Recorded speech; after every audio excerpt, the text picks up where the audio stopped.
So you may notice something on the stage today that looks a little different. This was a piece done by one of the guys that grew up here at church, Corey Tom, during the RYE, the Western Regional Youth Event, depicting a nature scene. And since today is the last day of our season of creation, we thought we'd bring it out in its fullness as it has the sky and mountains and the hokulea and the fish of the sea and the ocean. So that way it's culminating in all these conversations we've had for this last month. And next month, we're going to shift gears with a new sermon series called A Farmer's Guide to a Bountiful Life. Farmer's Guide to a Bountiful Life. Pastor Brandon's going to dress up like a farmer. Aren't you excited?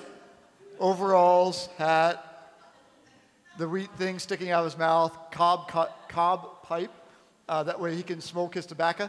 It'd be awesome. But our goal is to next month explore what does it mean to live bountifully in this life. And we'll spend the month actually with conversations with actual farmers about their experience of being farmers. And so stay tuned. That should be really fun. And so today we end the series on creation, this gift that has been given to us, that God continues to speak to us and through creation to remind us of the goodness of God. And so I invite you to pray with me as we jump into our sermon on the sea, the Kai. Our God, we thank you that you are the one who uses all of creation to manifest your glory. Thank you that in this gift of the sea, we are reminded about the vastness of who you are and the infiniteness of the creation that you have given to us. And so today, stir us anew. Remind us of the gift of life that is given. Most of all, allow us to taste your Holy Spirit. In the name of Jesus, our Christ, that we pray. Amen.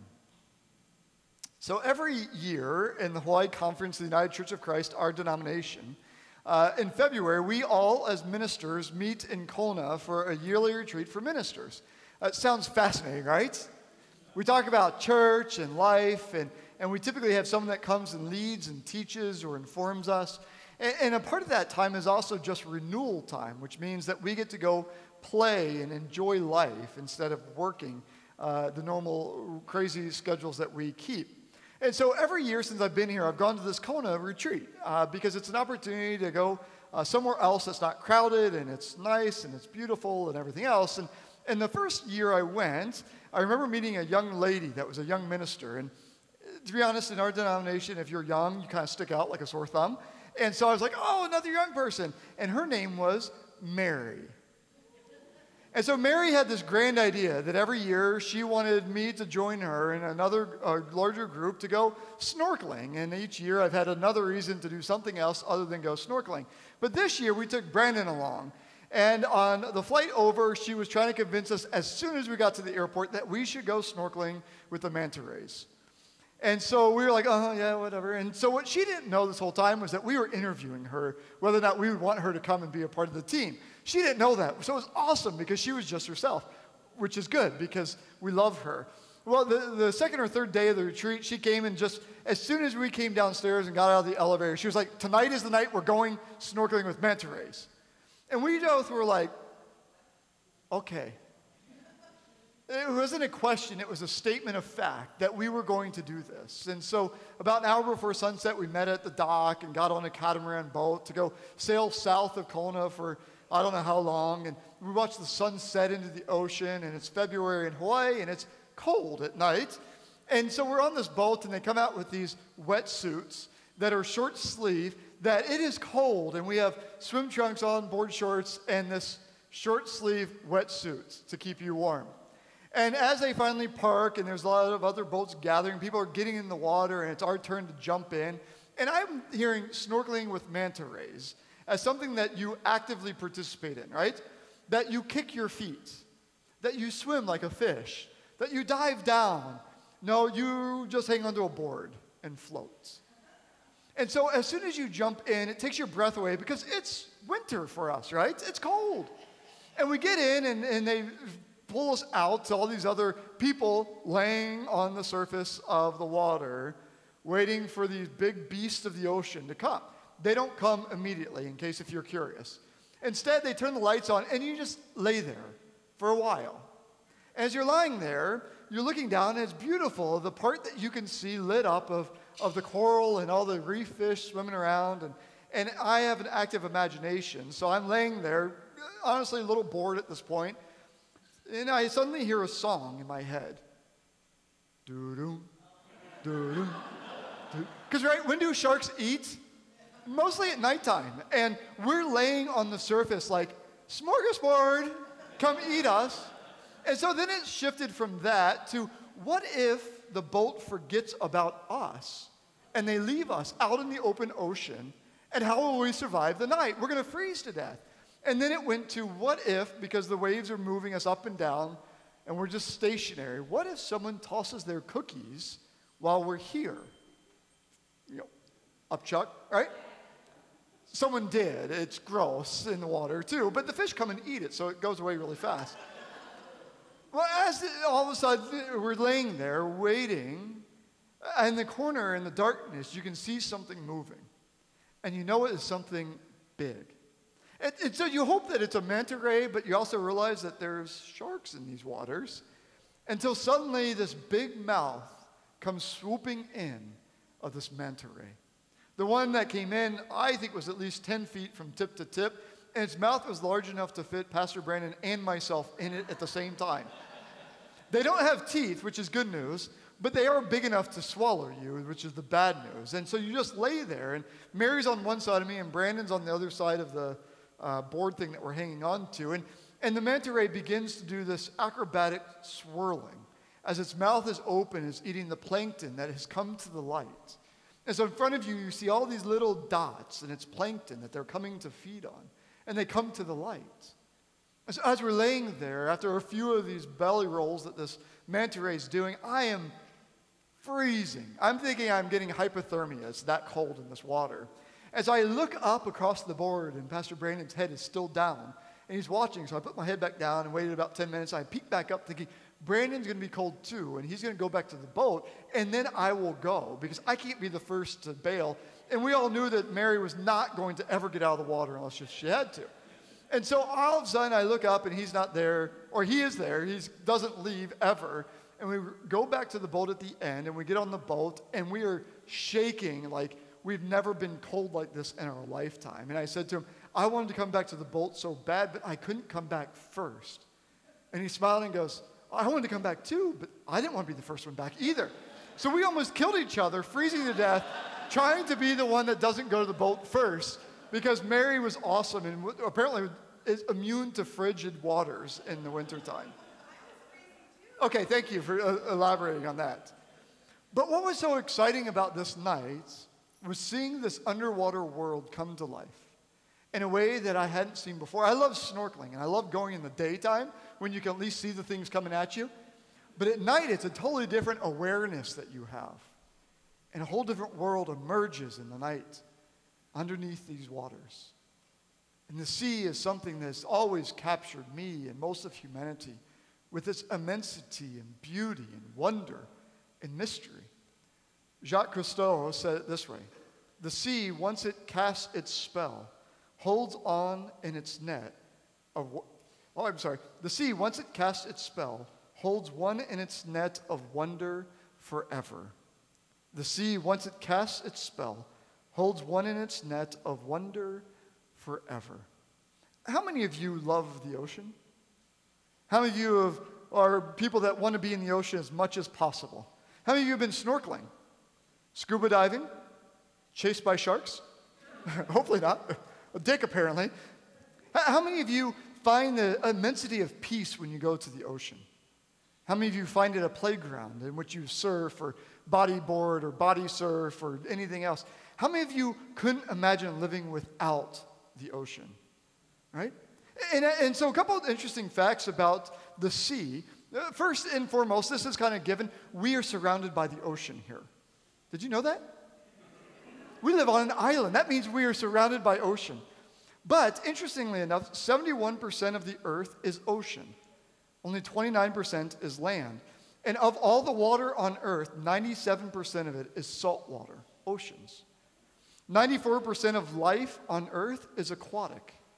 Most of life on this planet is aquatic oriented. The Pacific Ocean comes from a Latin word meaning peaceful sea. I found that quite interesting. And about 70% of the oxygen we breathe is produced by the ocean. I was always taught the forest is so important, but the ocean gives us literally life. How many of you are going to leave here and immediately go get a poke bowl? How many of you will eat seafood this week? Seafood. How many of you will eat it this week? Yeah? You see, the ocean is this thing that keeps giving us life in a variety of ways.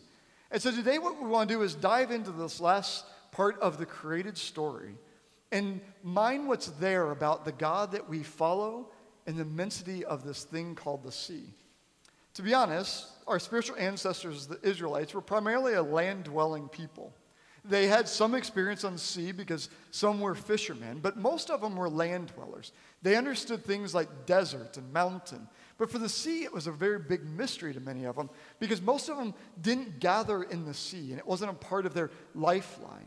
And so for us in the Christian faith that come out of the Jewish tradition, many times we need to take a step back and listen to the stories of people that find their meaning in the ocean, like the Polynesian community, that find the sea as a partner in life. Whereas for many, especially landlocked people, the sea is something terrifying and dangerous instead of gift.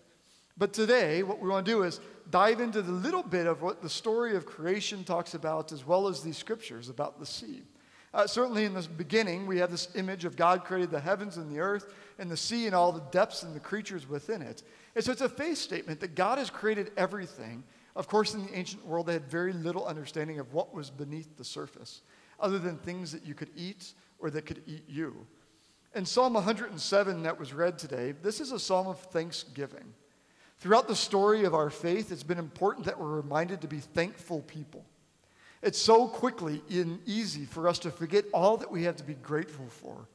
And so throughout these scriptures, especially in the Psalms, they write to remind the people, don't forget to say thank you. Did you ever say that or have that said to you as a kid? Yeah. That we are people that are living out of a spirit of gratitude and thanksgiving. And so the very first verse of Psalm 107 says it this way. Give thanks to the Lord, for he is good. His steadfast love endures forever. Give thanks to the Lord, for he is good. His steadfast love endures forever. There's this key word in the Hebrew used in this passage that's used throughout the rest of the psalm. And the word is hesed. And this word is this word that's hard to interpret directly into English. It's one of these words that has many meanings that you could attach to it. And so the way that it can be translated is steadfast love, faithful love, loving kindness, grace, generosity. In essence, it's God will never abandon or forsaken you, but God will always be faithful to God's covenant with us. That we are God's beloved, and God will never forget us. And so no matter how far we run away from God, God will always welcome us back. That God's never going to say, you aren't good enough, or you aren't smart enough, or pretty enough, or faithful enough. God will always say, welcome home. And what good news is that? And so in light of that, Psalm 107 paints vignettes of 4 different life situations. One way to read these is through the literal lens, and another is through a figurative lens. Literally, the first vignette is people lost in the desert. Lost in the desert. Second is being a prisoner. Third is a group that is ill. And the last is a storm at sea and a people that are terrified. If you look at it in terms of metaphor in light of the rest of these scriptures, lost in a desert is also highly metaphorical for us. Desert is this place of dryness, a place where it feels like there's nothing to quench our thirst, this place in which we are ultimately being prepared for something new.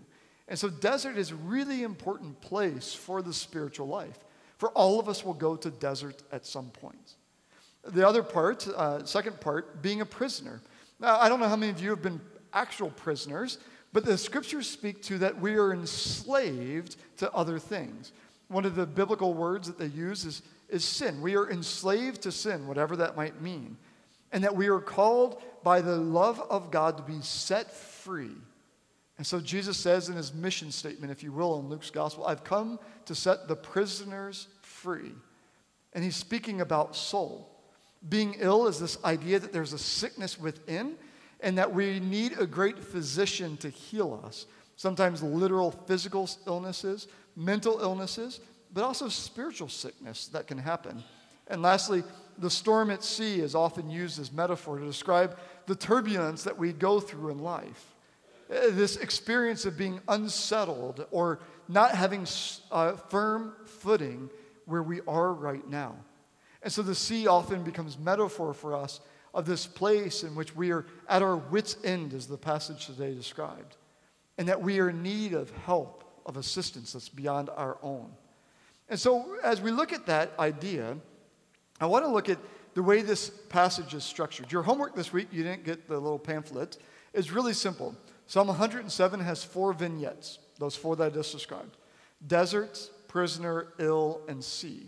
Each day, read one of the vignettes, and then on the last day, go to Mark chapter 4 and the story of Jesus calming the storm. And try to see what connection you can make between Mark 4 and Psalm 107. I think most of you are deep and profoundly faithful, and it will be like, wow, I'm a Bible genius. You don't seem very excited about being Bible geniuses. And so the way that this is structured in each of the 4 vignettes is the same storyline. And this storyline is the storyline of your life and my life. And so what the story goes is that there's a great peril, there's a problem that has become a reality for these people. And so this passage that was read says this: some went out to the sea in ships. There are merchants on the mighty waters. They saw the works of the Lord, his wonderful deeds in the deep. For he spoke and stirred up the tempest that lifted high the waves. They mounted up to the heavens and went down to the depths. Big waves, right? In their peril, their courage melted away. In their peril, in their struggle, in their problem, their courage melted away. They reeled and staggered like drunkards. They were at their wits' end. In other words, they are stuck in a place that they don't know what to do, and they can't solve it. They're in a place where no amount of intellect will help, no amount of willpower will help, no amount of strength will help them in this moment. And whenever you find yourself in that kind of place, there's only one thing that you have left to do, and that is to pray. And prayer becomes your last resort and only hope. That if I pray and God might hear me, then just maybe I will survive this experience. And so when they pray for help, it says this: then they cried out to the Lord in their trouble, and he brought them out of their distress. They cried out to the Lord in their trouble, and he brought them out in their distress. What happens is they are then rescued. Peril, prayer, rescue. God rescues them. They didn't do it. Get that? It's not a self-help manual. It's a trust in the God manual. It's the Hesed of God that leads us into this place of deep trust that God will do something. And it says this: he stilled the storm to a whisper. The waves of the sea were hushed. They were glad when it grew calm, and he guided them to their desired haven. Suddenly they're on the other side of the storm. They're safe and sound. They have this sense that all is going to be okay because they have been brought through. And lastly, what is their response? They give thanks to God for God's faithfulness, for God's loving faithfulness that got them through. Let them give thanks to the Lord for his unfailing love and his wonderful deeds for humankind. Let them exalt him in the assembly of the gathered people and praise him to the council of leaders. In other words, what they do is they invite all their friends over to have a worship service. To say, thanks be to God. God helped me. And you have to hear this story of how I survived this. Because without God's help, I wouldn't be here today. And while most of us won't be at sea in a great storm, I imagine a lot of us have experienced the storms that life brings. The storms that knock us off our kilter, that leave us on unsure and shaky ground. Those storms that lead us to that place where there is nothing left but a prayer of hope that God will be faithful to us and rescue us. Those storms have name in our lives, right? Some of those names are things like addiction or loss of job. Sometimes it is loss of a loved one or an illness. This week alone, I've heard the countless stories of people that have had these hidden memories not spoken that have now come out again, first through Me Too campaign and now this week of a brave woman who told her side of a story of something that traumatized her. And the number of women that have come out and said, that's my story too. You see, all of us have stories, and all of us have been through these raging seas of life. And we can look back now and say, thanks be to God, and maybe it wasn't as bad as I remember it, or maybe it was worse than I can even remember. But God has led me through to this other side. Just this week, as I was reading and listening, I heard this story on NPR of a writer whose work is one that I particularly like. His name is Khaled. I'm horrible at these names. Hosseini. And he wrote The Kite Runner, a story out of Afghanistan. He wrote a poem recently that was just released called Sea Prayer, in which he is trying to take it from the vantage point of a father who is becoming a refugee because of bombs being dropped on his homeland. And what would he feel holding his young son in his arms? And he is at a moment in time where peril is real, and the only thing left is prayer. I wanted to read a portion of this poem to you, because I think it speaks to the reality of what many of us have felt, though this may not be our specific story. It's the story of all of us, of the struggle that we face. And so he writes this: Your mother is here tonight, Marwin, with us, on this cold and moonlit beach, among the crying babies and the women worrying, in tongues we don't speak. Afghan and Somalis, Iraqis and Eritreans and Syrians, all of us impatient for the sunrise, all of us in dread of it, all of us in search of home. I've heard it said we are the uninvited, we are the unwelcome. We should take our misfortune elsewhere. But I hear your mother's voice over the tide, and she whispers in my ear, oh, but if they saw, my darling, even half of what you have, if only they saw, they would say kinder things, surely. I look at your profile in the glow of this 3/4 moon. My boy, your eyelashes like calligraphy, closed in guileless sleep. I say to you, hold my hand. Nothing bad will happen. These are only words, a father's tricks. It slays your father, your faith in him. Because all I can think tonight is how deep the sea and how vast, how indifferent, how powerless I am to protect you from it. All I can do is pray. Pray God steers the vessel true when the shores slip out of eyesight and we are a fly speck in the heaving waters, pitching and tilting, easily swallowed. Because you are my precious cargo, Marwin, the most precious there ever was. I pray the sea knows this. How I pray the sea knows this.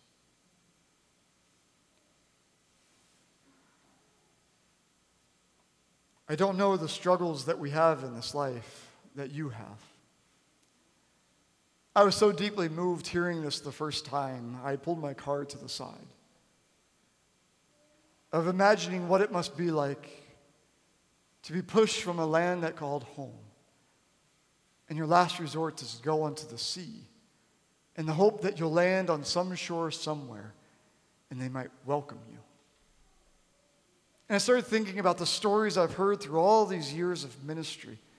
And while I don't know any refugees personally, I've heard the pain in countless stories of being in that place where the peril is too great and the only thing left is a prayer. And we don't know the end of the story, do we? It just stops with the prayer. And we believe that the God that we trust and follow is faithful and will hold us. But what if? What if that father and son never make it to a dry shore and perish at sea? What if that one that you love is addicted and can never overcome? What if the one who's living in the darkness of depression can't overcome it and chooses to take their life? What if the sorrow you feel of a mother or father, husband or wife, brother or sister has died, and you can't make sense of this loss? What if the sea for us becomes our teacher? A place where we must trust in the one who calls us child. Not knowing the absolutes, but believing that the God who loves us holds us and carries us yet still. Even to that sacred space where we can join the chorus that's gone before us and say, "It is well with my soul. For though my life may pass, it is still well with my soul, for my God holds me and adores me and loves me." As we close up this season of creation, I dare say that we are just yet beginners in learning the story of God through this created order. Far more is here to teach us and to remind us of God's faithfulness and love for us all. And so may we rejoice. Go to the beach today, play in the sea, frolic on the seashore, and be reminded that the God who has made this all has made you and delights in you this day. May it be so. Amen.